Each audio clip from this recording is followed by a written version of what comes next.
Hello Taurus, Sun, Moon, Rising at Venus signs. Kamusta kayo? Sana po ay nasa mabuti kayong kalagayan. Welcome back po sa Star Tarot. Kung bago kayo rito, welcome din kayo. Thank you sa inyong support. I truly appreciate it. God bless you all, Taurus. Paunang mensahe ninyo napakaganda. There is material and spiritual prosperity coming your way. And yung prosperity na to, this is bunga ng inyong pagsisikap, no?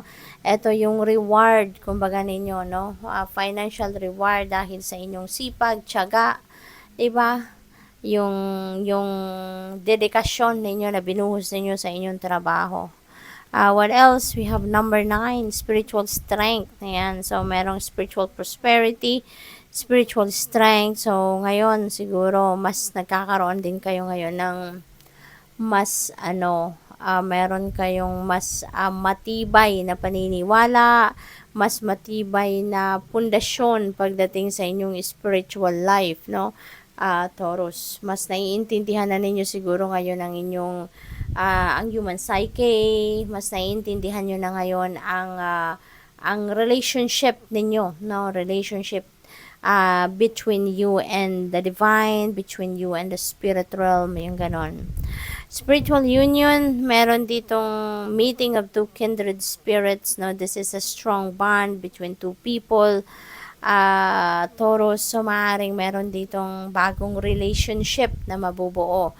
At that could be that will apply to various categories ng relationship. Pwedeng relationship ito in love, pwedeng relationship ito in a friendship, or bagong relationship ito sa negosyo. Baka merong magsososyo dito din for some of you.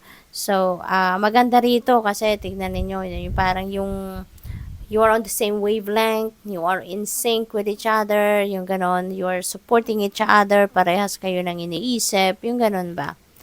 Number 1, love begins. Wow, so this is new beginning energy. And since we have spiritual union, so most likely, talagang merong magsisimula dito ng bagong relationship ninyo in love, Taurus. Merong sitwasyon dito na magsisimula, na masisibol, na bagong pag-ibig for some of you. What else? We have number 7, deception and envy. Yan. So, be careful, Be careful kayo sa mga taong nakakasalamuhan ninyo, sa mga tao sa paligid ninyo. Be cautious sa pakikitungo sa kanila. Be aware of what you say, of what you share, no? Kasi merong mga deception energy at envy energy sa paligid ninyo. So, you never know.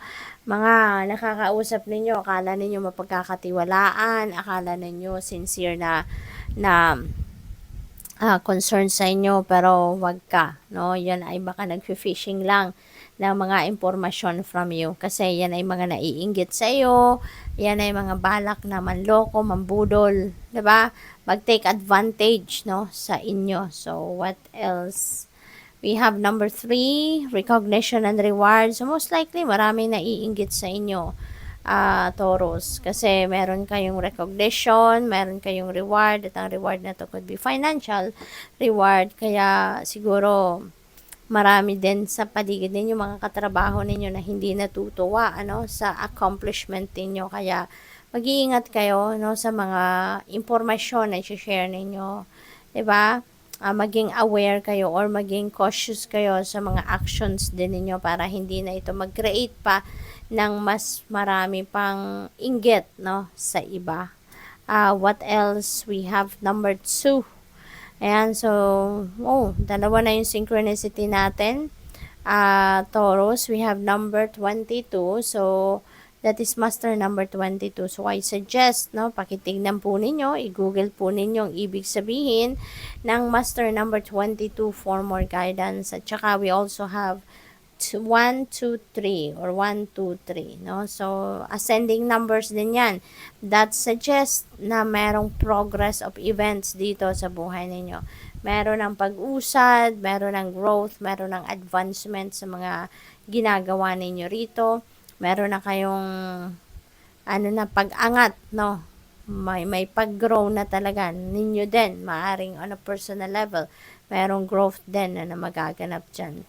So, this message, no, may movement. So, this could involve movement sa baka paglilipat ng trabaho, magbabago ng employer, magbabago ng opisina, maaaring magbabago ng career, no? Maaring iba na yung path, career path na tatakakin ng iba sa inyo sa ngayon, Taurus. So, possible na ganon. And that might involve travel, no? So, maaring na kayo, merong tawag dito, may movement talaga, physical movement na magaganap. Maaari din na maraming choices, no? Ang nasa inyong harapan sa ngayon, and that require decision, diba? So, maaaring meron kayong pinagpipilian sa ngayon. And ang mga decision na yan, or choices na yan, may be linked to finances, that may be linked to relationships, mga ganon, ano? What else? We have number 4, authority. Ayan. So, maganda to, no? Maganda to kasi papunta kayo doon sa stability. Maybe this is what you are working on din sa ngayon, na magkaroon na kayo ng estableng estado, pangkaperahan, trabaho, negosyo, mga ganon, or family and relationships, no? So, maaaring you are going to start laying a solid foundation on those areas. Possible din, no, na ang iba sa inyo baka mapopromote kayo into a leadership role, may ilalagay na kayo sa posisyon na may otoridad na kayo. Or baka nandoon na kayo, no? Posible din, o Taurus, na baka nandoon na kayo, isa na kayong manager, isa na kayong supervisor, mga ganon, boss na kayo sa trabaho. So, posibleng ganon din ang ganap. So, good luck. Thank you for watching. Love and light. Namaste.